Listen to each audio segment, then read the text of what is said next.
Animer cette table ronde, Noémie est fondatrice du cabinet Santé du dirigeant. Elle va se présenter elle-même et appeler ses invités à se présenter sur scène. Merci Noémie. Merci Anne. Je suis ravie, bienvenue à tous et à toutes pour cet événement et pour cette table ronde sur, après avoir posé le décor sur la santé mentale au travail, quels sont les exemples, quels sont les constats, qu'est-ce qu'on peut trouver et qu'est-ce qu'on peut mettre en place. J'ai le plaisir d'accueillir 5 personnes pour cette table ronde. Je vais appeler chacun d'entre elles. Je les cherche du regard déjà. En premier, je vais appeler Muriel. Muriel, l'association PSSM est adaptée en France depuis 2018 et vous en avez pris la présidence en 2023. Après un parcours riche au cœur des politiques de santé, aujourd'hui vous portez ce programme citoyen qui forme des milliers de personnes au premier secours en santé mentale et contribue à faire reculer les tabous. Bienvenue, vous vous installez où vous le souhaitez, Muriel. Peu importe. Je vais accueillir Claire. Je crois que c'est vous. Oui, bonjour Claire, vous êtes directrice générale adjointe en charge des ressources humaines et de la RSE pour Saint-Gobain, l'un des plus grands groupes industriels internationaux. Vous portez les enjeux de culture managériale, de conditions de travail et d'engagement à l'échelle d'un groupe présent dans 75 pays. Bienvenue également. Vous pouvez vous asseoir où vous le souhaitez également. Maëlys, qui arrive, à qui on laisse le temps d'enlever son manteau peut-être.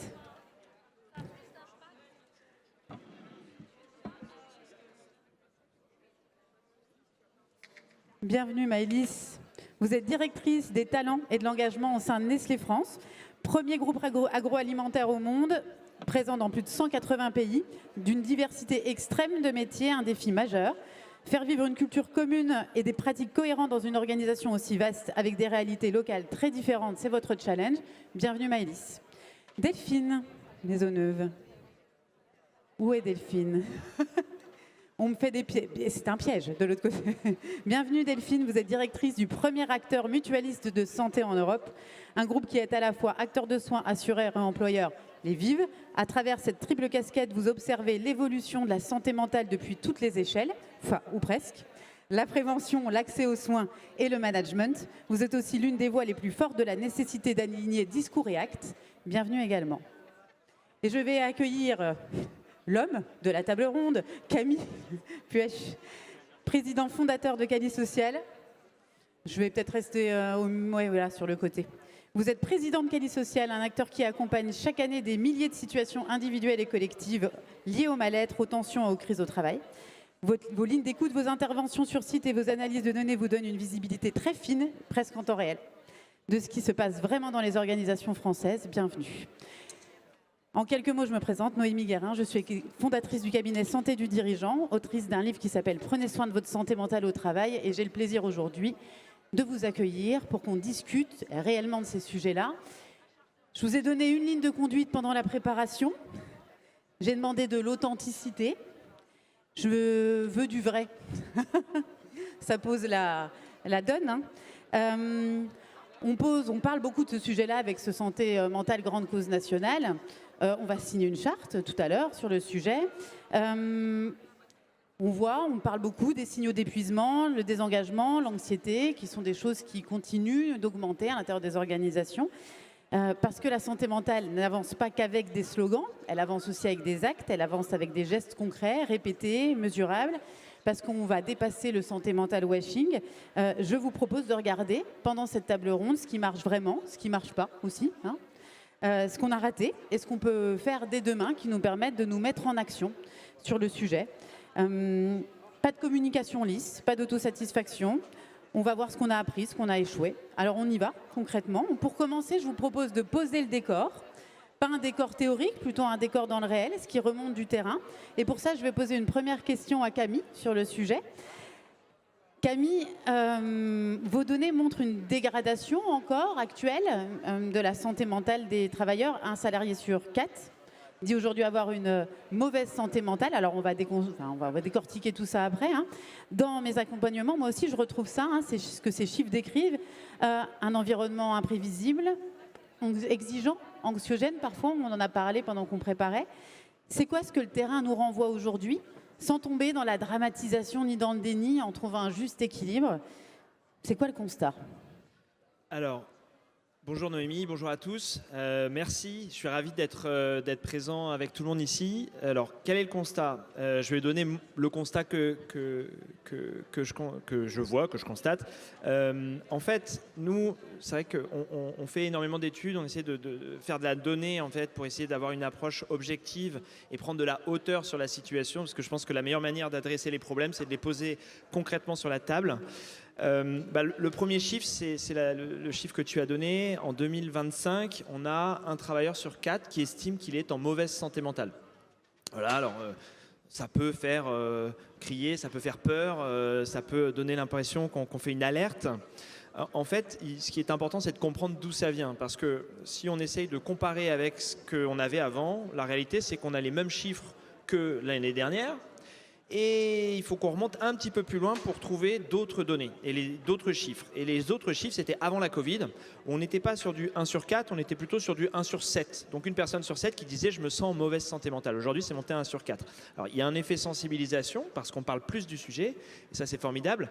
Pas parce que les gens sont en plus mauvaise santé mentale parce qu'on parle du sujet, mais parce qu'ils comprennent qu'en fait, ils ne sont pas en pleine forme de leur santé mentale. Et quand on essaie de comprendre pourquoi on a une évolution justement de la dégradation de la santé mentale, pourquoi la santé mentale se dégrade, en fait la réflexion elle est assez claire aujourd'hui. On a eu un effet Covid avec une confrontation à une pandémie mondiale, la mort, le traumatisme psychique apparaît lorsqu'on est confronté à la mort et ça génère des questionnements sur le sens de la vie. Et il y a 3 troubles psychiques majeurs qu'on connaît au travail. Vous avez les maladies mentales, vous avez le handicap psychique, mais vous avez aussi finalement la santé mentale qu'on a tous. On a tous une santé mentale et c'est l'OMS qui nous donne la définition que je trouve la plus adaptée à notre santé mentale à tous. C'est l'état de bien-être qui permet à chacun de déployer son potentiel, de faire face aux difficultés normales de la vie, d'avoir du succès et d'être productif et d'apporter une contribution à la communauté. Donc la santé mentale, c'est la capacité d'un individu à faire face aux difficultés. Une mauvaise santé mentale nous empêche de faire face aux difficultés. Confrontation à la mort, on se questionne sur le sens de la vie. Heureusement, on vit un peu dans le déni de la mort, mais quand on y est confronté, on se demande à quoi ça sert tout ce qu'on fait tous les jours. Et on repositionne la question du sens de la vie. Et en fait, on a un mécanisme de protection, ça s'appelle la dépression. La dépression, c'est justement re-questionner le sens de sa vie. Alors c'est assez désagréable, mais ça nous permet de questionner en permanence le sens que l'on donne à sa vie. Et l'humain a profondément besoin de sens. Donc il y a eu la Covid est partie, et puis il y a eu un bouleversement des systèmes organisationnels de nos sociétés, avec la guerre en Ukraine, la technologie, etc., etc. Ce qui fait que, et puis des conjonctures macroéconomiques qui met toutes nos organisations en tension, et puis on le voit même à l'échelle nationale, parce que notre pays lui-même est en tension. Et toutes ces tensions en fait, se répercutent sur les individus qui font face à de l'incertitude, à des questions de sens et à un besoin d'adaptation au changement. Et là, je viens de citer les 3 problèmes qui occasionnent des troubles psychiques, le stress, l'anxiété, la dépression. Le stress, le mécanisme d'adaptation au changement, l'anxiété, le mécanisme de protection face à un devenir négatif et la dépression, j'ai dit tout à l'heure, l'outil qui nous permet de réfléchir sur le sens que l'on donne à sa vie. Voilà. Et donc, on a ces 3 facteurs psychiques qui apparaissent. Ils sont aussi en augmentation. Les baromètres de Santé publique France nous les montrent. Et mécaniquement, la santé mentale se dégrade. Et je trouve que ce n'est pas une alerte, c'est une bonne nouvelle, parce que ça montre qu'on est profondément humain. En fait, le monde change et l'humain, notre société s'adapte. Et l'adaptation de la société dégrade notre santé mentale. L'enjeu, c'est pas de constater que ça se dégrade. L'enjeu, c'est d'en être conscient et de s'adapter, de comprendre comment ça marche, justement pour vivre avec et s'en servir comme un mécanisme de protection et éviter de tomber dans la maladie. Voilà. Merci Camille pour cette introduction. Pas faire les pompiers pyromanes, quoi. Non, surtout pas, parce que le problème, c'est que si tu dis que tout va mal, tu donnes des perspectives négatives, tu augmentes l'anxiété et tu crées un cercle vicieux, c'est encore pire. Très bien, on a parlé un peu quand on nous préparait de la robustesse, comment on prépare une société à faire face à tout ça, ça fait du lien aussi avec cette notion-là. Merci Camille. Delphine Maisonneuve, j'ai une question pour vous. Oui, on va faire passer les micros. C'est vrai que je n'ai pas distribué les différents micros. Vous observez la santé mentale depuis 3 positions, c'est ce que je disais en introduction, soins, assureurs, employeurs. Avec ce recul unique que vous pouvez avoir, qu'est-ce qui a vraiment changé ces dernières années sur le sujet ? Je pense qu'effectivement, vous l'avez dit, il y a tout ce sujet de prise de conscience, mais aussi une réalité qui est extrêmement forte. Une étude MGN, Astares et French Care va être publiée là, dans quelques jours. Elle montre que finalement, le coût Si on prend direct et indirect, le coût économique pour la société française, c'est 25 milliards par an. 25 milliards. Donc on voit qu'il y a une prise de conscience, il y a une réalité, cette réalité a toujours existé, mais quelque part il y a une prise de conscience que ce sujet est un sujet de santé, c'est un sujet sociétal, mais c'est aussi un sujet économique. Pour nous qui sommes employeurs, aujourd'hui, 20% des arrêts de travail sont liés à des problématiques graves de santé mentale. 20%. On disait un salarié sur 4 à la perception d'eux, mais 20% des arrêts de travail constatés aujourd'hui sont liés à ce type de problématique. Puis un dernier point, le nombre de Français et particulièrement de Françaises qui consomment des anxiolytiques, avec tous les impacts en matière de santé à long terme bien sûr, et puis économique là aussi dans le cadre des problématiques de financement de la santé. Donc un sujet qui est vraiment majeur, qui est majeur pour les employeurs, donc pour nous en tant qu'employeurs. Le plus gros fléau, par exemple, dans mes établissements de soins, quels qu'ils soient, médico-sociaux, sanitaires, c'est l'absentéisme. Et une des causes de l'absentéisme, c'est la santé mentale. Donc il y a vraiment, en tant qu'employeur, ce sujet-là. En tant qu'assureur, bien sûr, on est assureur santé, on est assureur prévoyance, et par définition, on accompagne les employeurs sur ces sujets, et les personnes physiques et leurs familles sur ces sujets. Et puis effectivement, le dernier point, et un point moins connu, on est aussi opérateur de logement social. On avait l'occasion de le partager tout à l'heure. Et pour les personnes qui opèrent des logements sociaux, le sujet de santé mentale, parce qu'il y a une fragilité aussi, et des publics plus fragiles à l'intérieur et qui ont très peu d'accès aux soins et à la prévention en matière de santé mentale, c'est aussi un enjeu majeur. Donc vraiment, le sujet de santé mentale, on le constate, on le voit dans des faits, et c'est un enjeu majeur pour les employeurs, pour les assureurs, pour les logeurs. C'est vraiment un sujet de société.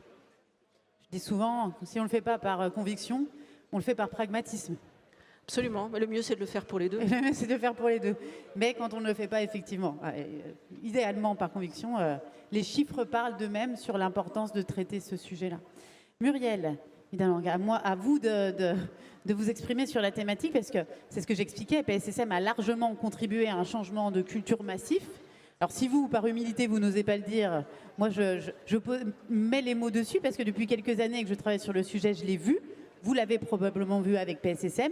Les entreprises s'en saisissent de plus en plus, donc c'est un vrai bon signal.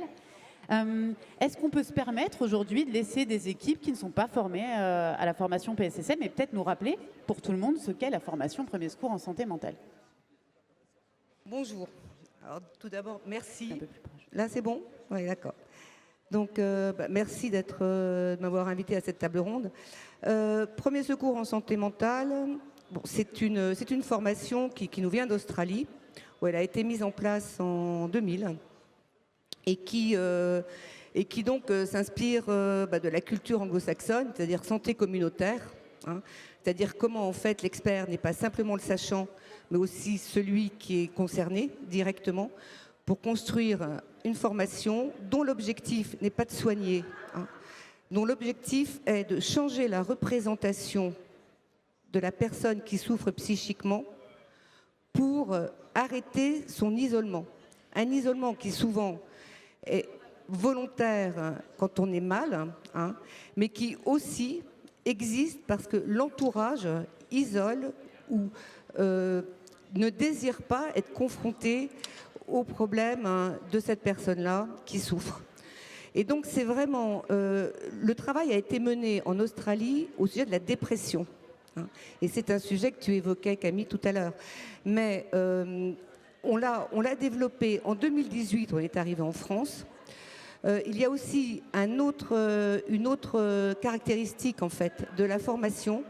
C'est que cette formation qui est faite, elle est systématiquement évaluée. C'est-à-dire que nous avons, au niveau international, on a 47 pays qui, aujourd'hui, sont engagés dans le déploiement des premiers secours en santé mentale. Et systématiquement, nous lançons des études, des recherches qui permettent d'évaluer l'impact sur le changement de représentation. Donc ça, c'est une première chose. En France, premier secours en santé mentale, c'est du PSC. Quand on regarde PSC, regardez la définition de PSC, on vous parle des gestes qui sauvent physiquement. Mais PSC, c'est quoi? C'est premier secours citoyen. Premier secours en santé mentale, c'est une formation citoyenne. citoyenne, elle s'adresse à tous. Et c'est vrai que l'entreprise, depuis notre création, s'est emparée de cette formation. Je pense principalement pour certaines qui sont à l'international, parce que dans les pays où elles étaient déjà installées, elles avaient déjà pu tester MHFA, et donc quand elles ont vu que ça existait en France, elles ont récupéré le projet. Mais j'en parlerai tout à l'heure plus précisément. Mais c'est vrai que c'est vraiment une action qui doit dépasser en fait le monde de la santé mentale. C'est simplement, enfin c'est déjà une action de prévention primaire. C'est une action citoyenne parce que comment peut-on se dire citoyen si on ne fait pas attention à l'autre, hein? Donc la citoyenneté, c'est la vie en société. Et donc ça participe au vivre ensemble. Hein. Et pour l'avoir suivi, heureusement, hein, vous allez me dire, hein, personnellement, j'ai trouvé que dans mon appréhension de l'autre, j'avais vraiment évolué. Et si aujourd'hui en France, nous n'avons pas encore les résultats de la recherche que nous avons lancée en 2024 et dont les résultats sur l'impact de PSSM devraient arriver vers 2027, il n'en reste pas moins que les secouristes qui sont formés sont quand même nos meilleurs ambassadeurs et sont les meilleurs évaluateurs. On en a 250 000 aujourd'hui et j'ai rarement entendu des personnes qui disaient qu'ils n'avaient pas bénéficié en fait de cette formation dans leur relation avec l'autre, mais aussi dans leur analyse de leur propre santé mentale. Et ça, c'est très important. Et quand on est dans l'entreprise, hein, et vous le soulignez tout à l'heure, Delphine, c'est vraiment quelque chose de primordial dans l'animation et dans la vie d'une organisation. Et vous voyez que les choses ont évolué depuis le début, depuis 2018. C'était aussi une question que j'avais pu poser dans ma double question. D'accord, ok. Est-ce qu'elles ont évolué? Oui, elles ont évolué depuis 2018 parce qu'on a de plus en plus, on a eu une augmentation très importante.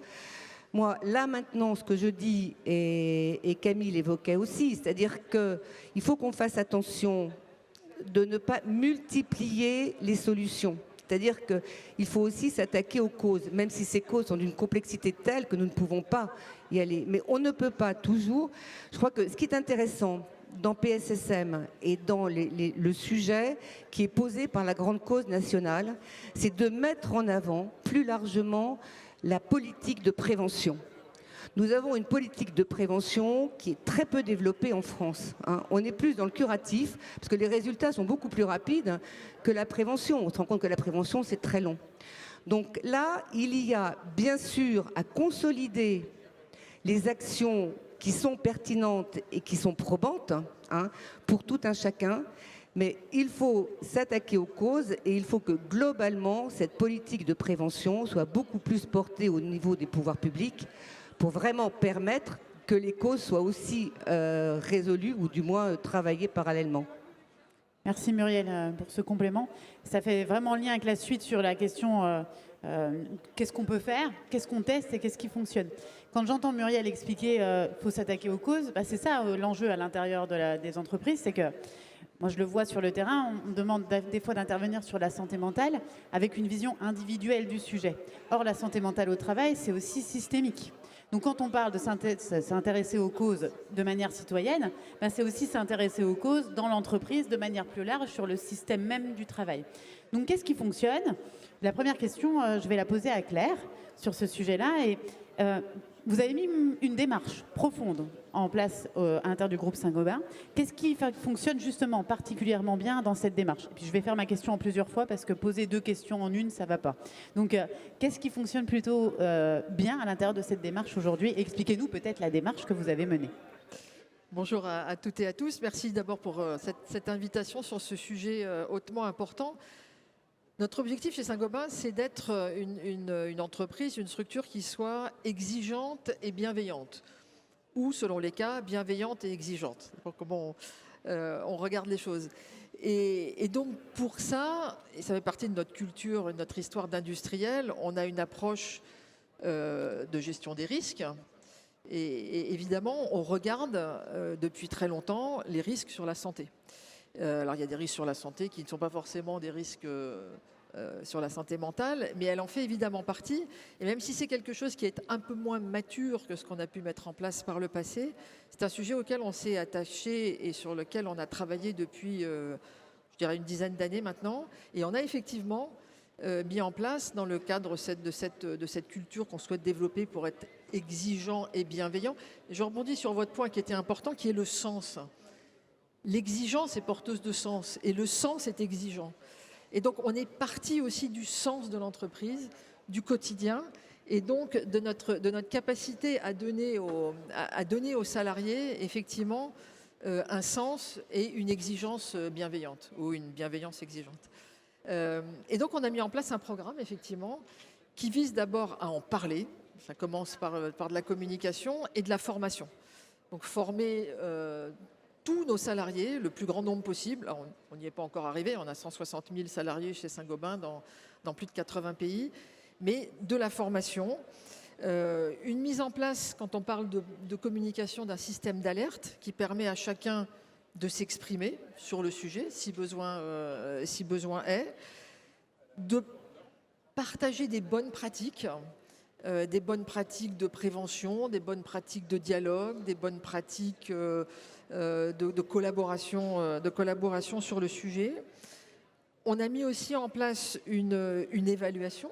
Donc, tous les ans, on fait une enquête qui est plus large, mais qui intègre le bien-être psychologique de nos salariés, donc qui s'adresse aux 160 000 salariés du groupe. Ça nous permet d'avoir une sorte de baromètre. Donc, il y a 8-9 questions qui nous permettent d'évaluer au sein des équipes, dans les différents pays, dans les différents business, le niveau de bien-être que l'on peut avoir. Et puis évidemment, une fois qu'on en a parlé, qu'on a formé, qu'on a partagé les bonnes pratiques, qu'on a évalué, on met en place des plans d'action au niveau du groupe qui sont multiples, alors avec des soutiens psychologiques évidemment qui sont mis à disposition. On a des RH, des EHS, des médecins, des infirmières, des psychologues à disposition de nos salariés. Et puis on suit tout ça régulièrement, là aussi avec un index au niveau de l'entreprise. Et puis parce qu'on aime bien mettre en avant ce qui marche et qu'il faut être positif, comme on le disait sur le sujet, on célèbre. On célèbre des bonnes pratiques, on célèbre des victoires. Tous les ans, on a ce qu'on appelle des rubis qui nous permettent de mettre en avant les bonnes pratiques de la santé. Et on a maintenant quelques rubis sur la santé mentale. Et donc, on le partage au niveau du groupe pour montrer que c'est important. Sortir un peu d'un tabou qui reste quand même assez présent dans l'entreprise. Il y a des personnes qui ne se sentent pas légitimes, en fait, de parler de santé mentale. C'est pas facile à exprimer. Et donc, il faut un peu sortir de ce tabou et de cette crainte. Et donc, plus on en parle, mieux on se porte, finalement. Merci. Il y a différents exemples qui ont été donnés sur les actions mises en place, en particulier un système d'alerte. Est-ce qu'on peut aller un peu plus loin et vous nous donner un exemple pour qu'on soit un peu concret? Comment le système d'alerte fonctionne à l'intérieur de Saint-Gobain? De diverses manières. On a des systèmes d'alerte internes et externes. On peut s'adresser à des supports externes qu'on est à disposition de nos salariés dans différents pays où ils peuvent avoir accès de manière anonyme ou pas à des supports psychologiques. Il peut y avoir aussi en interne des supports anonymes, il peut y avoir des supports tout à fait, ouverts où on va voir un docteur, une docteure, une infirmière, une psychologue qui sont à disposition. Et c'est très différent selon les pays. Il faut savoir que sur la santé mentale, la culture est importante. Alors là, on est en France, on parle de la France, mais je pourrais vous parler de ce qui se passe chez nous au Brésil, au Royaume-Uni, en Chine, aux États-Unis. C'est très différent. Et pourtant, il faut qu'on embrasse toutes ces différences. Donc, je n'ai pas une réponse univoque à votre question. On met en place des systèmes qui dépendent aussi de ce que chacune et chacun dans sa culture est à même de porter. Ça a un nom dans le soin, ça s'appelle l'ethnopsychiatrie, ce que vous venez de citer. Et c'est un sujet qui est très très important. C'est Toby Nathan qui a écrit un bouquin sur le sujet qui serait d'utilité publique. Voilà. Et si je peux me permettre, les points, je pense, de important sur le succès de ce type de démarche, c'est d'abord que ce soit porté au plus haut niveau de l'entreprise. On va y revenir après sur ce sujet-là. Parce que ça, je vous ferai rebondir sur, bon, cette thématique. Je rebondis pas maintenant. Sur cette thématique après. Parce que c'est essentiel. Et donc sur l'exemplarité qu'on peut mettre en avant. Merci pour cette réponse. Sur la notion de capteur, d'aller avoir ce système d'alerte, Claire l'expliquait très bien, il y a tout ce qui est de l'ordre de la vigilance partagée, de la responsabilité partagée, qui était à la base un sujet de la Sécu dans les risques professionnels, qui peut être plus largement déployé sur les sujets de santé mentale. Il y a différentes choses, il y a des plateformes. Je ne citerai pas de noms ici pour ne pas oublier d'autres noms et de privilégier certains noms par rapport à d'autres, mais vous en avez qui sont présents. Vous en avez qui sont présents un peu partout, et sur scène et hors scène, sur voilà, des différents systèmes qui peuvent venir soutenir et aider sur le sujet. Puis il y a aussi des formations. La formation PSSM peut avoir ce relais-là. Quand elle est bien proposée et bien calibrée, il y a les formations capteurs terrain. Pour l'avoir menée avec Engie, cette communauté de formation, on a formé une communauté de capteurs terrain. Ça marche aussi très très bien, ça permet d'avoir des relais qui font remonter au plus près du terrain des difficultés individuelles et collectives, pas que des difficultés individuelles. L'idée, c'est pas d'avoir des espions dans les services et qu'on se mette en défiance les uns les autres pour savoir qui va dire quand on va mal. Donc il faut prendre énormément de pincettes avec ça. Donc voilà, c'était un exemple aussi de ce qui pouvait se faire en France sur le sujet et qui fonctionne plutôt très bien. Mais ce n'est pas de la prévention primaire, donc ça serait intéressant d'aller voir ce que c'est aussi en termes de prévention primaire, ce qu'on peut mettre en place. Deuxième question à Maëlys. Maëlys, Nestlé, organisation immense, complexe, densité opérationnelle très forte. Dans un système comme le vôtre, comment est-ce qu'on fait pour que les actions aient un impact réel et qu'est-ce qu'on peut mettre en place ? Merci pour la question, merci pour l'invitation. C'est vrai que nous, un peu comme Saint-Gobain, on est un industriel, donc en l'occurrence nous agroalimentaire, et la santé, la sécurité, ça fait vraiment partie de notre culture, et donc en l'occurrence, quelle que soit la forme que prenne la santé, qu'elle soit physique ou mentale, c'est une vraie préoccupation. Et pour cascader, parce que tout l'enjeu, c'est qu'on effectivement, on a beaucoup de sites de production, beaucoup de centres de R&D, etc. La première des choses, et ce qui fonctionne bien, c'est d'avoir une gouvernance qui soit solide.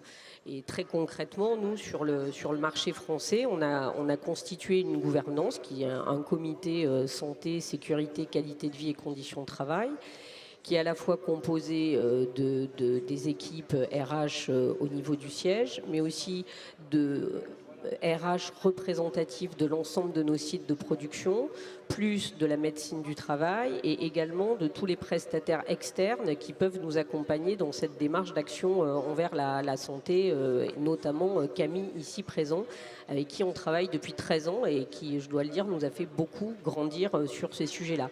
Donc ce qui marche, c'est d'avoir cette gouvernance solide parce que on est un collectif, c'est pas que c'est le sujet d'une seule personne, ça c'est le premier point. Je rejoins ce que vous venez de dire, ça passe par un très haut niveau de sponsorship au niveau de l'organisation pour que cette gouvernance elle soit appuyée. On se réunit tous les trimestres, on a un plan d'action annuel, on suit ce plan d'action et ensuite on s'assure qu'il est bien cascadé dans chacun des sites et qu'il est surtout aussi adapté à la réalité du terrain. Vous ne faites pas la même chose quand vous êtes sur un siège que quand vous êtes dans un site de prod ou quand vous êtes dans une boutique Nespresso par exemple. Donc c'est ça qui marche, c'est de fonder une gouvernance et un collectif. Et puis après, un peu comme Saint-Gobain, on a, parce que c'est dans notre culture, parce que c'est dans notre raison d'être, on a créé un programme mondial qui s'appelle Healthy Life, donc qui ni plus ni moins promeut une bonne maxime qui est un corps sain dans un esprit sain. Voilà. Et donc ce programme, il s'appuie sur 4 piliers qui se complètent et qui interagissent évidemment entre eux, qui sont l'activité sportive, la promotion du sport, qui sont la nutrition, comment bien et mieux manger, qui sont la conciliation des temps de vie et du travail, comme la parentalité et les danses, et la santé mentale. Et donc, en ce qui concerne la santé mentale, très concrètement, on travaille sur 3 axes. La prévention pour anticiper, la formation pour responsabiliser et puis l'accompagnement des situations individuelles pour humaniser la démarche. Donc sur la prévention, c'est ce que vous avez dit tous, c'est une histoire de culture. Voilà, donc c'est installer une culture du dialogue, une culture de l'entraide avec un leadership exemplaire, avec des managers qui accompagnent, qui sont à l'écoute des collaborateurs.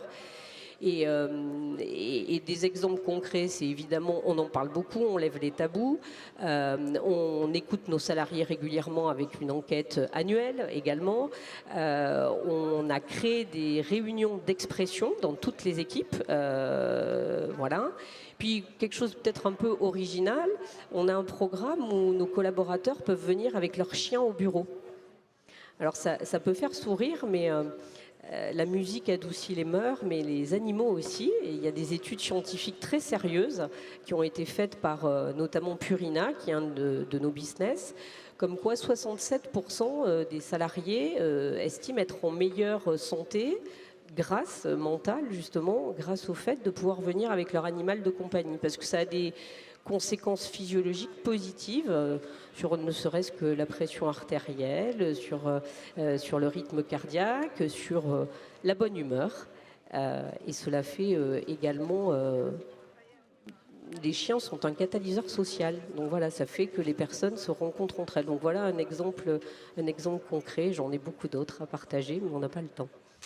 Excellente initiative. La médiation avec les animaux en règle générale. On parle des chiens, il y a aussi tout ce qui est de l'ordre des chevaux, l'équithérapie, qui sont des choses qui sont mises en place de plus en plus. Qui, en soi, ne sont pas la seule solution à proposer, c'est ce que vous avez dit, mais dans un panel... Non, moins pratique. C'est compliqué, je crois. Moins pratique. Mais on peut faire sortir aussi les collaborateurs de la structure. Mais c'est vrai que c'est moins simple à faire monter dans l'ascenseur, probablement. À tester. Parce qu'il y a des hôpitaux psychiatriques qui le font. À Dijon, à la Chartreuse, on a eu une médiation avec des chevaux et ils font venir le cheval à l'intérieur des chambres. Alors comme quoi, Camille, rien n'est impossible. Merci Maëlys. Et je rebondis sur une des premières mesures qui a été citée, qui a été les copiles. Donc, alors, ce qui est important aussi de rappeler, c'est qu'ici, on a le groupe Saint-Gobain, on a Vive, on a Nestlé. Ce qu'on est en train de dire, ça peut s'appliquer aussi à des plus petites structures. Je pense que c'est bien de rappeler que ce sont des actions qui sont citées, la formation. Je vois Eve de Domusvie qui met en place des webinaires à l'intérieur de sa structure. Il y a Hervé Coudurier de France Travail qui met aussi plein de choses à l'intérieur des structures. C'est pas des choses qui sont uniquement l'apanage des grosses boîtes et il peut, chacun à son échelle, avec son budget, on peut piquer à l'intérieur de ces idées-là pour commencer à mettre des choses en place. Le COPIL, souvent, quand j'interviens, il se crée déjà sur des groupes existants. Les groupes déjà santé-sécurité, des groupes de prévention qui peuvent être déjà mis en place ou de réflexion sur les RPS. En tout cas, le but d'un groupe, comme elle l'expliquait, Maëlys, vous m'arrêtez si je me trompe, c'est la pluridisciplinarité et le regard croisé entre les RH, les directions, les managers, les collaborateurs, les services de santé et de prévention au travail, qui vont pouvoir regarder un sujet en mettant leurs différents regards en commun. Et ça marche très très bien et c'est un peu accessible. Enfin, c'est en interne et accessible relativement à tout le monde. Delphine Maisonneuve, je vais me permettre de vous poser une autre question. On a parlé pendant la préparation de la symétrie des attentions, que je trouve très très importante. C'est pour ça que j'ai appelé mon livre « Prenez soin de votre santé mentale au travail et de celle des autres ». C'est pour ce regard croisé. Vous, c'est quelque chose auquel vous croyez aussi particulièrement. Ne pas recommander à l'extérieur ce qu'on ne fait pas à l'intérieur, c'est un peu le principe. Quelles actions vous ont permis de faire ça et donnez-nous des exemples de ce que vous menez. Je vais commencer par rebondir un peu sur ce qui a été dit, le sujet de la prévention, puisque plus on identifie tôt, plus on peut accompagner. C'est particulièrement important en matière de santé mentale. Et puis effectivement, le deuxième point, c'est la capacité d'en parler et l'exemplarité au niveau des dirigeants. Mais si on parle de la symétrie des intentions, nous, c'est effectivement un point... et à la limite, on est assureur santé, assureur prévoyance, une fois de plus, on est opérateur de santé. Et finalement, le premier sujet qui nous est venu, c'est de dire, mais qu'est-ce qu'on fait pour nos salariés? Et alors, on faisait des choses, bien sûr, mais des choses de manière extrêmement organisée, pas tant que ça, finalement. Et donc, on a mis en place, dans le cadre de notre plan stratégique, un certain nombre de priorités RH, mais qui s'appliquent évidemment à tous. Et dans ces priorités, il y a la protection du capital santé de nos salariés. Et il n'y a pas de bonne santé sans santé mentale. Et donc, par définition, derrière, ça a tiré les sujets de santé mentale. Et j'ai envie de donner 3 exemples très concrets. Premier exemple, et j'en parlais tout à l'heure avec avec la présidente de PSSM France, on a formé, on a ouvert vraiment la possibilité d'accéder aux premiers secours en santé mentale en formant de manière assez massive nos RH. Donc plus de 300 personnes qui ont été formées en 18 mois. Et puis ensuite, nos salariés, nos dirigeants qui ont pu aussi se former. Moi-même, j'ai le plaisir de participer à une formation et je confirme que c'est vraiment une manière non seulement de progresser, mais aussi de se sensibiliser et d'avoir des réflexes ou des biais qu'on arrive à faire petit à petit sauter.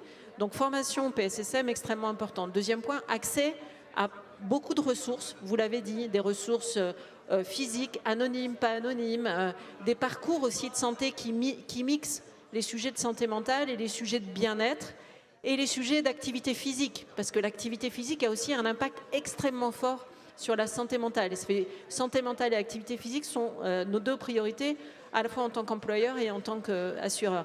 Et puis une initiative un peu, une forme de surprise que je peux vous partager. On a souhaité, dans le cadre de ce programme protection du capital santé de nos salariés, mettre en place une logique de patients ou de salariés pairs. Vous savez, quand on propose d'accéder à des personnes qui ont subi, je dirais, les mêmes problèmes de santé, personnes qui sont formées, c'est très accompagné. Et on s'attendait, en tout cas moi, je m'attendais à ce que le premier motif d'utilisation de ce dispositif de patients pairs qu'on organise avec Colin Care, ça soit les maladies soit chroniques, soit les problématiques de cancer, ça nous paraissait assez logique. Eh bien, le premier motif d'appel sur ce dispositif, ce sont des problématiques de santé mentale. Et ça, c'est extrêmement éclairant. C'est-à-dire que le salarié, le premier sujet pour lequel il va essayer de trouver un appui auprès d'un salarié pair, c'est sur une problématique de santé mentale. Et donc ça, je trouve que ça a été extrêmement marquant. Et puis peut-être un dernier point, ne pas oublier les dirigeants d'entreprise. Et vous l'avez dit, c'est un sujet qui s'adresse autant aux grandes entreprises qu'aux petites entreprises. Et on a notre mutuelle qui est particulièrement impliquée dans tout ce qui est interpro, qui assure aussi des petites et des grandes entreprises, à accompagner tout un dispositif pour accompagner les dirigeants d'entreprise. Il y a un taux je dirais, de mal-être et voire de tentatives de suicide dans les petites entreprises, les chefs de petites entreprises extrêmement forts. Et c'est important aussi que là, on arrive à déstigmatiser, à enlever le tabou et à amener des solutions pour des personnes qui sont naturellement assez isolées quand ils sont face à des problèmes de toute nature. Très important. Plein de choses intéressantes à relever à l'intérieur de votre prise de parole. Merci Delphine. En particulier la paire aidance, donc je vais réappuyer. PAIR aidance. La Maison Perchée sur Paris œuvre dans ce sens et fait des sensibilisations au sein des organisations. Donc je pense que c'est bien de donner leur nom aujourd'hui. Très important, c'est un peu cette notion de patient expert en règle générale et qui vient vraiment en plus dans la communication, on parlait de la force de la communication, offrir des autres espaces de discussion et d'expression sur le sujet. Et puis on va revenir juste après sur le dirigeant de petite structure ou le dirigeant en tant que tel, puisqu'on va aborder maintenant ce qui bloque encore. Ce qui bloque encore, on en a parlé à demi-mot en disant l'importance de l'incarnation du dirigeant. On a à cette table, sur une autre casquette, Camille, lui-même dirigeant d'entreprise. Comment aujourd'hui, avec ce double regard unique que vous pouvez avoir, celui du dirigeant d'une entreprise, celui d'un acteur qui voit chaque jour des sujets de santé mentale au travail, quelle place on donne à l'incarnation du dirigeant sur la mise en place de politiques de santé mentale au travail? Est-ce que c'est important d'avoir un dirigeant non pas parfait, mais exemplaire d'une certaine manière? C'est drôle parce que tu poses ces questions et j'ai senti du stress monter en moi. Ce que j'avais pas quand tu me demandais de faire une analyse quantitative de la santé mentale, des conditions, mais là ça vient toucher un peu mon intimité. Et donc, c'est forcément un peu personnel. Alors déjà, je signale que je porte une moustache une fois par an. Enfin, je l'ai fait 2 fois, ça fait 2 ans. Au mois de novembre, parce que c'est le Movember et c'est le mois de la santé des hommes. Et de porter une moustache, en fait, c'est une manière pour moi de me rappeler que j'ai une santé. J'ai découvert en étudiant le sujet, j'ai toujours cru que si les hommes vivaient moins longtemps que les femmes, c'était génétique. C'est pas génétique. Il y a 2 causes. Il y a une cause, c'est qu'ils ont des comportements à risque plus importants. Voilà. Mais la deuxième cause la plus importante, c'est J'ai qu'en très fait, peur. ils prennent pas soin de leur santé. Ah oui, ça va.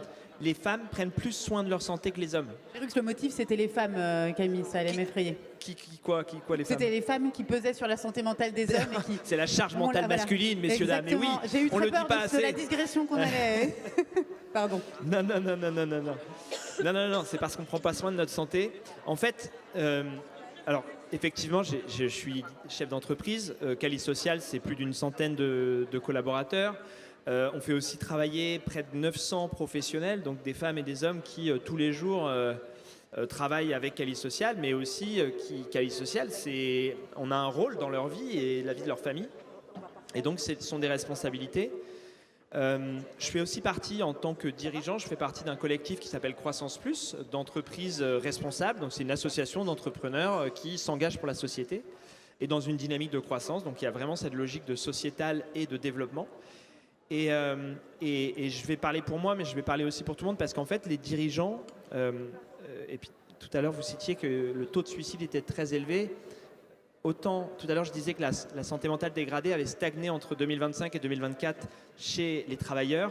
Chez les chefs d'entreprise, elle est passée de 25% en mauvaise santé mentale à 33%. Donc elle se dégrade très fortement chez le chef d'entreprise. Il ne fait pas bon d'être chef d'entreprise en 2025. Voilà, et on voit malheureusement plus de liquidations, plus de suicides et la situation est dégradée. Donc les chefs d'entreprise dans les associations comme Croissance Plus savent. Ils le voient. Le problème, il n'est pas de prendre conscience que la santé mentale est dégradée. Le problème, il est sur le vocabulaire, il est sur la compréhension. De quoi on parle? Bien-être au travail, ça veut dire quoi? Travailler moins, faire plus de pauses, se faire masser au travail. Moi, j'ai des problèmes économiques, ma boîte va couler, on me demande de masser mes salariés. C'est un problème de narratif. Les gens ne savent pas ce que ça veut dire. Et le deuxième problème qu'on rencontre, c'est OK, maintenant j'ai compris ce qu'était que la santé mentale. J'ai compris qu'un salarié en bonne santé mentale allait déployer son potentiel, faire face aux difficultés, être contributif, productivité, réussite, contribution, etc. Le problème qui manque, c'est la capacité d'action. Et alors, je fais quoi maintenant? Comment je règle ça? Et en fait, moi, j'ai appris ça un peu par hasard. C'est-à-dire, j'ai commencé Cali Social en 2008, j'avais 22 ans. Et donc, je n'ai pas vraiment d'expérience professionnelle autre que celle-ci. Et donc, j'ai un peu tout appris par l'expérience. Et en fait, ce qui m'a vraiment fait prendre conscience de ma santé et de la nécessité de prendre soin de ma santé, et ce qui m'a permis, je pense, de vraiment de commencer à devenir, maintenant j'assume de dire je suis un chef d'entreprise, avant je n'osais pas le dire, c'est mes enfants. En fait, quand j'ai eu un premier enfant, je me suis dit merde, j'ai une responsabilité à son égard, d'être là pour l'aider à grandir, etc. Et ça m'a fait prendre conscience qu'il fallait que moi, je commence par prendre soin de ma santé. Et quand tu commences à réaliser justement la fragilité de la vie, la fragilité de ta vie et tes responsabilités, et que toutes ces questions de santé mentale, on y est tous confrontés à l'anxiété, à la question du sens. En tout cas, je vous le souhaite d'être confrontés à la question du sens de la vie. Si vous êtes trop certain de vous, c'est pas forcément sain. Vaut mieux douter. Voilà. Et quand on se pose toutes ces questions-là, on commence à chercher, à comprendre et à identifier les leviers qui fonctionnent. Et je pense que la meilleure manière d'incarner le sujet, parce que des mesures, c'est bien, mais s'il n'y a pas de vision stratégique de l'entrepreneur derrière, eh bien en fait, ces outils perdent eux aussi tout leur sens. Mais pour pouvoir incarner ça, il faut d'abord commencer par s'occuper de soi et de faire un peu de travail d'introspection. Et voilà. Et ça, moi, c'est ce que je pense, c'est le frein principal. C'est une question de pédagogie, c'est une question de vocabulaire et d'amener nos dirigeants à prendre soin d'eux et comprendre que ce qui marche pour eux marche pour les autres. Voilà. Et d'ailleurs, je terminerai sur un point. Tout à l'heure, on va avoir la signature de la charte d'engagement pour la santé mentale. Elle a été construite dans cette dynamique d'arrêter d'en faire un sujet polarisant, avec d'un côté les salariés qui ont une santé mentale dégradée à cause du management, etc. Et puis de l'autre côté, des chefs d'entreprise, des dirigeants qui aimeraient que ça aille plus vite, etc. Ça, c'est polarisant, ça ne sert à rien, ça ne marche pas comme ça. La charte d'engagement pour la santé mentale, c'est comment on fait en sorte qu'on regarde tous dans la même direction. C'est un enjeu, la santé mentale, c'est un enjeu de société. On y arrivera tous ensemble ou on n'y arrivera pas. Voilà. Très juste. Et c'est bien de rappeler que c'est une machine à deux roues, cette notion de santé du dirigeant. Je l'explique souvent comme ça. En fait, il y a deux effets qui ont été étudiés en sociaux sur la santé du dirigeant. Le premier, c'est ce qu'on appelle l'effet Gulliver. À partir du moment où on a le pouvoir, on n'a pas le droit de souffrir. Donc souvent quand je l'image, c'est un Gulliver cloué au sol. C'est la souffrance patronale. D'ailleurs, rien que quand on le dit, ça crée un silence, n'est pas reconnue aujourd'hui, très peu reconnue. Donc ça, c'est le regard sociétal qu'il peut y avoir sur le rôle du patron. Parce qu'on imagine le patron comme un homme blanc, assez confortable dans son corps, dans une bassine de billets, qui fume un gros cigare. Or, 98% du paysage des entreprises en France, c'est pas du tout ça en fait. Donc il y a ce premier levier, et après je te laisserai à nouveau la parole. Il y a cette première roue là qui est importante à faire changer, parce que c'est pas la réalité des choses. Hein. Et il y a aussi le rôle que le dirigeant se met à lui-même, c'est ce que tu disais, ce qu'on appelle l'idéologie du leadership. C'est-à-dire que quand moi-même je suis manager, dirigeant, chef d'entreprise, eh ben, je me dis que je dois être fort, que j'ai cette place-là, que c'est un privilège, que je suis bien payée peut-être pour le faire. Donc je suis payée pour faire ce travail-là. Hein, donc je ne vais pas venir me plaindre en plus de ne pas aller bien. Et donc cette idéologie du leadership nous éloigne de la capacité de dire quand on ne va pas bien et de s'exprimer sur le sujet. Donc je dis une machine à deux roues parce qu'on ne pourra pas faire avancer l'un sans l'autre. On pourra faire s'exprimer des dirigeants sur leur santé mentale quand le monde sera prêt à entendre. Et à l'inverse, on ne pourra pas faire entendre ça au monde tant que les dirigeants ne prendront pas la parole pour inspirer et dire qu'il y a une autre façon de diriger, une autre façon de porter ces sujets-là. Donc effectivement, on ne peut pas parler aujourd'hui de santé mentale au travail sans parler de la santé du dirigeant, qui est un sujet qui est ultra pris dans le tabou et dans les stéréotypes. Ce que tu disais résonne chez moi. Et en fait, je me souviens très très bien de quelques moments clés dans la vie de Cali Social et dans ma vie, où j'ai dit à mes équipes, voilà ce que je ressens, et s'il vous plaît, je prends soin de vous, prenez soin de moi. Et cet échange de dire, moi je suis là pour prendre soin de vous, mais j'ai besoin que vous aussi vous preniez soin de moi, tu vois, je m'en souviens exactement, je les ai en tête, je sais avec qui j'étais, etc. Et c'était des moments très très forts émotionnels, et je crois que c'est très important de partager ces émotions avec bienveillance, non jugement, aussi avec exigence, parce qu'on doit faire tourner la boutique. Mais de faire ça, je trouve que c'est un très très bel exercice, un exercice très sain finalement pour qu'on avance tous ensemble dans la même direction en ayant tous la même conscience de l'environnement dans lequel on évolue. Et on ne demande pas de partir dans le pathos en venant raconter sans forcément de pudeur ce qui se passe à l'intérieur de notre vie de dirigeant. C'est ça aussi, il ne faut pas donner... Enfin, faut pas... Ce qu'on est en train de dire, c'est pas... Voilà, je ne déballe pas ma vie personnelle. Parce qu'effectivement, il y a un rôle, il y a une contenance, il y a une ligne directrice, il y a un capitaine qui est pour lequel il y a une nécessité d'avoir une certaine posture d'une certaine manière. Donc, ce n'est pas ça qu'on est en train de dire non plus. Mais il y a un juste milieu à trouver à l'intérieur de ça, une notion de vulnérabilité aussi à assumer. On parlait de stéréotypes, Muriel. Donc, du coup, vous êtes une interlocutrice très bien placée pour venir parler de ça, parce que la formation à la base a vraiment cette vocation de déstigmatisation, de faire tomber les préjugés. PSSM fait avancer les représentations là-dessus. Beaucoup d'organisations attendent d'ailleurs de la formation que ça travaille sur cela. Il y a l'organisation du travail, on en a parlé aussi en le préparant, qui est aussi un levier sur lequel on doit travailler. Mais selon vous, qu'est-ce qui va relever de la formation et qu'est-ce qui ne relève pas de la formation sur le sujet et comment on vient travailler sur ces préjugés, ces stéréotypes? Alors, je me permettrai d'intervenir en tant que présidente de PSSM France, mais aussi en tant qu'ancienne dirigeante, aussi bien d'établissements publics que d'établissements privés. Je suis arrivée dans ma vie professionnelle à un moment donné où on construisait, enfin je veux dire qu'on concrétisait en fait le projet stratégique. C'est-à-dire qu'on ne dira pas que tout dirigeant n'avait pas de stratégie avant de le construire, mais il y a eu dans les années 80 une volonté de vraiment structurer et de faire partager aux salariés un projet d'entreprise au sein duquel vous aviez le projet social et donc montrer de la part de l'entreprise et de ses dirigeants qu'ils prenaient soin de ses salariés. Bon. Et donc on a toujours travaillé comme ça, et j'avoue que les réalisations, c'est pas grave, les réalisations qu'on a faites étaient quand même permettaient déjà de créer une culture d'entreprise. Aujourd'hui, c'est encore beaucoup plus important parce que vous évoquiez, Noémie, tout à l'heure, la robustesse. Et je crois qu'il y a, moi, une réflexion que je mène depuis quelque temps entre robustesse et résilience. Et je trouve que pour les entreprises, la notion de robustesse est beaucoup plus pertinente que celle de résilience. Et pourquoi ? Parce que, en tant que dirigeant, on a une responsabilité supplémentaire, c'est-à-dire que le monde s'accélère, hein. On a des interactions qui vont très vite, et au sein de ce monde, les références et les repères, et ça je reviens sur le sens qu'évoquait Camille, les références et les repères que nous avions sont en train de se perdre.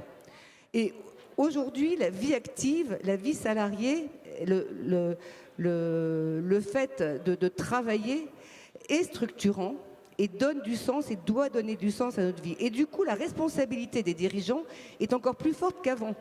C'est-à-dire devant des familles, c'est compliqué, les institutions, je n'en dirai pas plus.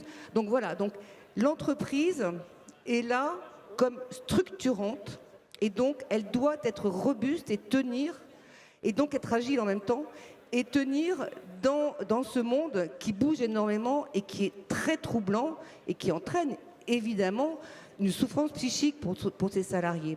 Mais il n'en reste pas moins que le dirigeant, il ne peut pas tenir, enfin je veux dire que c'est pas, c'est pas Gulliver, quoi, hein.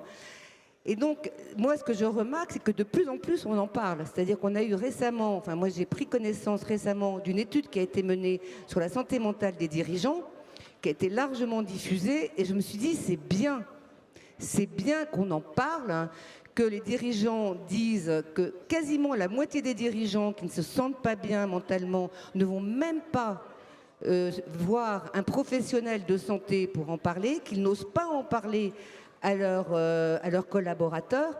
Enfin, je dirais qu'il y a une solitude du dirigeant, il faut arrêter là-dessus, hein. Et en parlant, et je profite de ça parce que les dirigeants, on peut être dirigeant de 10 000, 50 000, on peut être dirigeant de 5 ou 6 salariés. Nous avons de plus en plus de TPE, et surtout dans les métiers de proximité, qui sont très en prise avec la société, qui nous demandent des formations PSSM, Noémie. Donc vous avez raison. Je veux dire, les coiffeurs, les responsables de supermarchés, enfin, tous ceux qui sont vraiment confrontés à cette anxiété sociale, hein, nous demandent des formations. Donc PSSM, c'est quoi dans cet environnement? C'est un outil et simplement un outil. C'est-à-dire que nous refusons de déployer PSSM dans une entreprise dès lors que l'entreprise ne nous inscrit pas dans une politique clairement affichée, portée par ses dirigeants, qui est une politique de prévention pour la santé des salariés. C'est très important parce que les salariés qui vont suivre cette formation, ils sont volontaires. C'est sur la base du volontariat que l'on fait ça. Première chose. Deuxième chose, l'entreprise ne doit pas les responsabiliser. La légitimité, je suis d'accord. Je crois que ce qu'il faut, c'est donner aux salariés les armes qui leur permettent d'aller vers l'autre, d'aller vers le collègue et de pouvoir identifier les points d'alerte qui lui permet de garder ce contact avec le collègue et de passer le relais, hein, à quelqu'un qui peut être un professionnel de santé, mais pas obligatoirement, parce que comme le disait Camille, quand on dit 1 sur 5 ou 1 sur 4, hein, un Français sur 4 souffre psychiquement, je veux dire que cette souffrance, elle va du mal-être, hein, jusqu'aux troubles psychiques graves. Et cette formation PSSM, elle n'est pas faite pour que vous deveniez soignant. Elle est simplement faite pour que vous identifiez des points d'alerte. On ne vous demande pas de diagnostiquer, mais les limites, c'est ça. PSSM, on en parle beaucoup, mais PSSM, c'est un outil, il est modeste et il ne peut intervenir que dès lors que vous avez une vraie politique de prévention sur la santé mentale. Merci Muriel pour cette remise au clair de l'utilisation des différents outils, ce qui évite de faire ce dont on parlait en introduction, du santé mentale washing, en mettant en place une action et en se disant c'est coché sur la case santé mentale. Et je reviens sur la charte sur laquelle on parle beaucoup des conditions de travail. Il y a quand même 2 points qui mettent en avant les conditions de travail sur le sujet. Camille, tu auras l'occasion de le présenter après, mais C'est essentiel, je pense, de le rappeler et de vraiment marteler ce message-là. Santé mentale au travail, ça ne veut pas dire on traite uniquement les problématiques individuelles. Santé mentale au travail, ça veut dire on crée des espaces de dialogue, ça veut dire on met en place des conditions où on réfléchit aux conditions de travail et comment les conditions de travail viennent influencer la santé mentale des uns et des autres. Ce n'est pas négociable et on ne peut pas dissocier les uns et les autres. Mais c'est important parce qu'on vient encore, enfin on en parlait avec Muriel en off, qui disait que voilà, elle avait ses demandes. Moi j'ai encore eu une réflexion la semaine dernière je ne vais pas donner le poste parce que je ne veux pas du tout stigmatiser, d'une personne qui me demandait d'intervenir et on intervenait sur son organisation et qui m'a dit, moi quand je vous ai fait venir pour parler de santé mentale au travail, je voulais que vous régliez les problèmes. Muriel rigolait, hein. Je voulais que vous veniez régler des problèmes personnels, enfin éviter que les gens qui avaient des problèmes personnels perso viennent au travail et polluent l'ambiance de travail à l'intérieur du collectif, quoi. Non, c'est pas possible. Voilà, je pense qu'il faut être ferme sur le sujet. Bon, bref, c'était le petit mouvement d'humeur du jour. Donc on vient de parler des freins, on vient de parler des résistances, on vient de parler de tout ce qui continue à compliquer la santé mentale, on vient de parler de tout ce qui était positif et qui pouvait être mis en place sur le sujet. Pour conclure, j'aimerais redonner la parole à Claire, à Maëlys et à Delphine, et je leur propose de nous donner 3 actions simples et relativement activables facilement, que l'on peut mettre en place dès demain. Alors j'abuse peut-être un peu avec les dès demain, hein, mais vous voyez l'idée, dans nos organisations. On peut commencer par Claire. Claire, à votre avis, qu'est-ce qu'on peut mettre en place facilement à l'intérieur d'une organisation sur ce sujet ? Je vais faire une réponse en 2 temps. D'abord parce que vous m'avez dit qu'il fallait que je rebondisse sur l'engagement du dirigeant et je n'ai pas rebondi. Donc, allez-y, allez-y. Je vais pas laisser passer l'opportunité. Une réponse un peu longue pour dire que c'est tout simplement du respect, c'est tout simplement de l'intégrité et c'est à la base du management. Si on fait de l'étymologie du mot management, ça veut dire prendre par la main, étymologiquement. Donc prendre par la main, je te prends par la main, je m'occupe de toi. Dans tous les sens du terme. Je te bouge, je te donne du sens, des objectifs, et puis je fais en sorte que, bienveillance, comme je le disais tout à l'heure, ça se passe bien. Et une des valeurs clés de Saint-Gobain, c'est le respect. Et donc je pense que ça passe par, avant tout, avoir cette attitude envers chacun et chacune de notre organisation pour que les gens se sentent bien. Ça commence par là. Parce que, je vais répondre à votre question sur des actions simples, mais s'il n'y a pas ce socle, les actions simples, elles ne fonctionneront pas. Ce sera du gadget, ce sera un cautère sur une jambe de bois. Et je pense que si on ne met pas en place les structures pour que les actions soient efficaces, eh ben, ça ne marchera pas.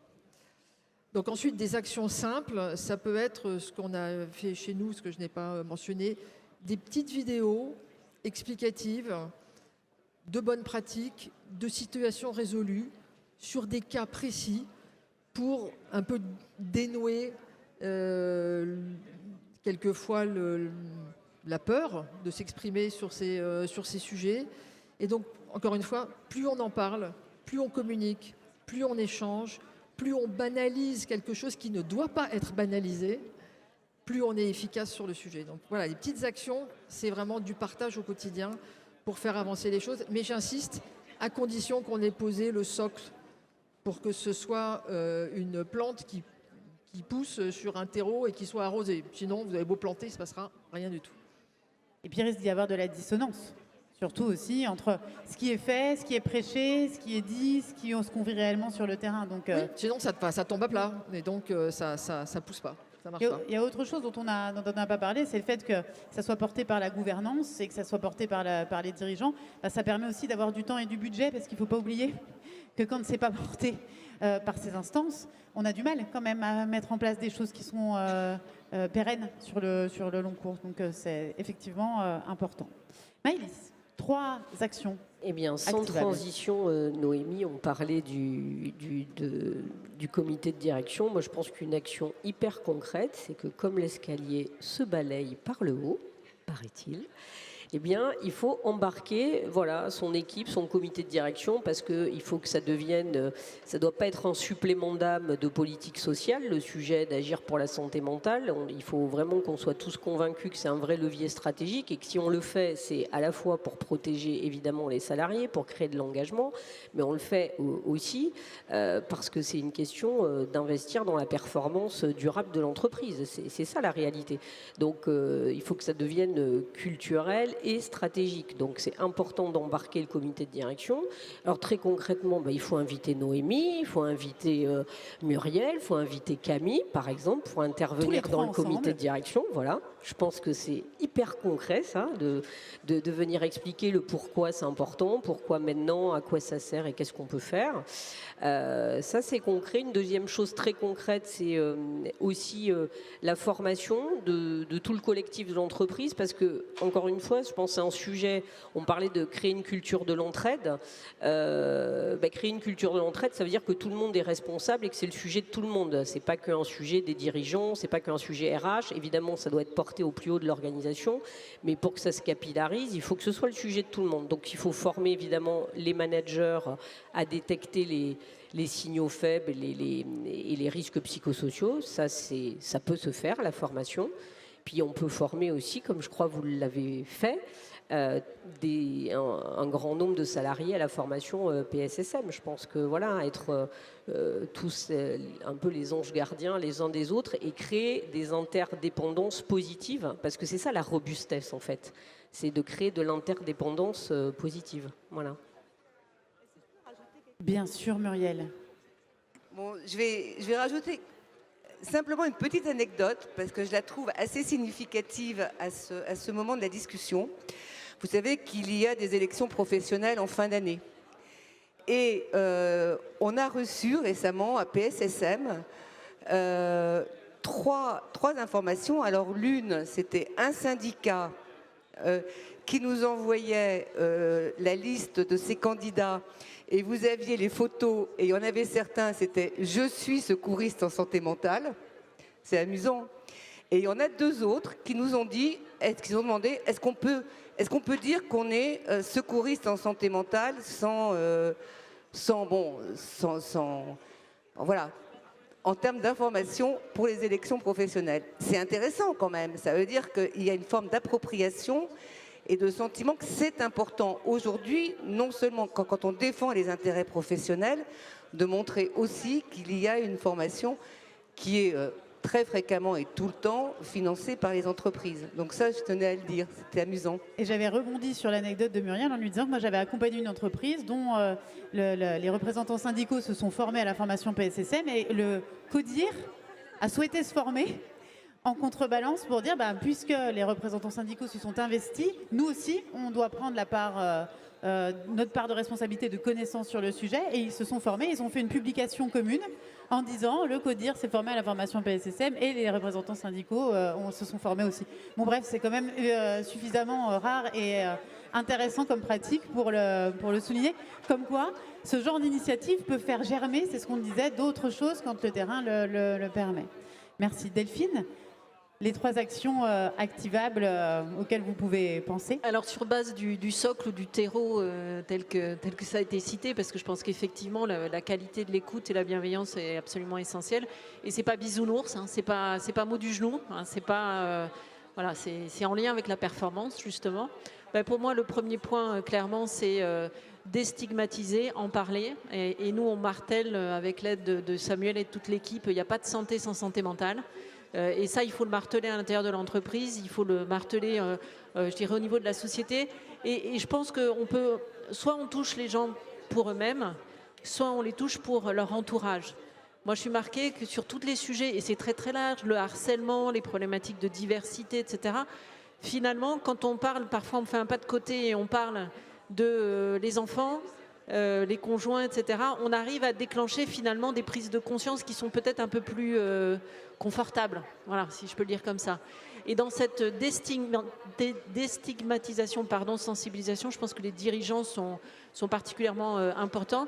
Petite anecdote aussi, en 2 secondes, nous on fait ce qu'on appelle dans notre comité de direction une synchronisation.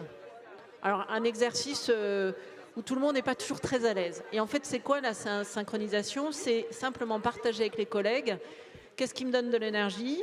Là, on va commencer le comité de direction. Et puis, qu'est-ce qui, au contraire, me préoccupe, etc. Et pourquoi on a fait ça? D'abord parce qu'on a le droit d'être préoccupé pour des motifs perso ou des motifs pro. Et ensuite, parce que si quelqu'un fait la gueule dans une réunion, c'est pas forcément parce qu'il déteste ce que vous êtes en train de présenter ou il trouve que vous êtes crétin, c'est peut-être simplement parce qu'il n'est pas bien. Voilà. Et donc, à la fois, il y a un objectif immédiat de faciliter le travail dans le comité de direction, mais aussi une forme d'autorisation à dire ben, on a le droit d'être de mauvais poil ou pas en forme. Ou, voilà. Donc, sensibiliser, déstigmatiser, enlever les biais, c'est vraiment le plus important. Deuxième point, former, on l'a dit, sous toutes ses formes, et donner accès à plein de solutions, etc. Et puis, je ne peux pas m'en empêcher, mais demandez, faites appel à votre mutuelle. Ben oui. Pour des plans de prévention, et dans les plans de prévention qui sont bien sûr, qui prennent appui sur la situation de l'entreprise, vous allez à la fois pouvoir avoir des outils pour mener une réflexion sur l'organisation du travail, etc.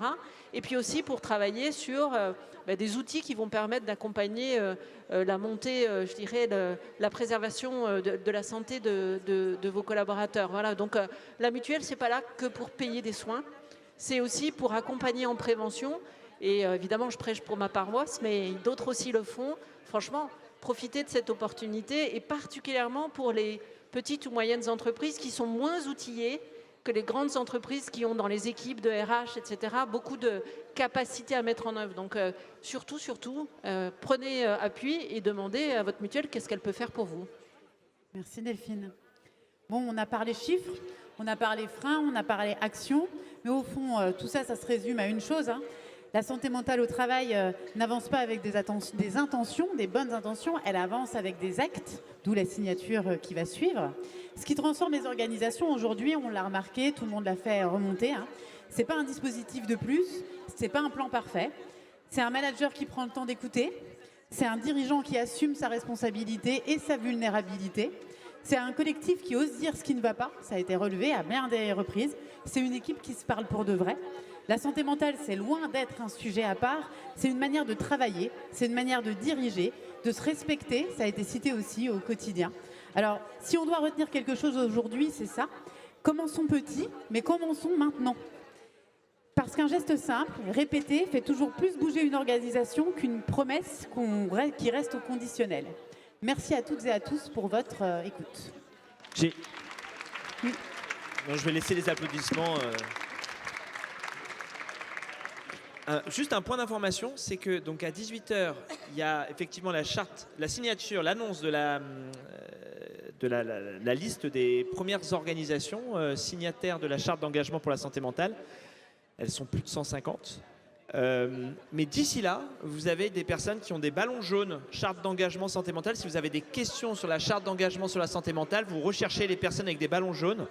Les ballons vont apparaître et ils seront en mesure de vous répondre à vos questions, voilà, sur le sujet. Donc n'hésitez pas à aller interroger ces personnes. Merci Camille.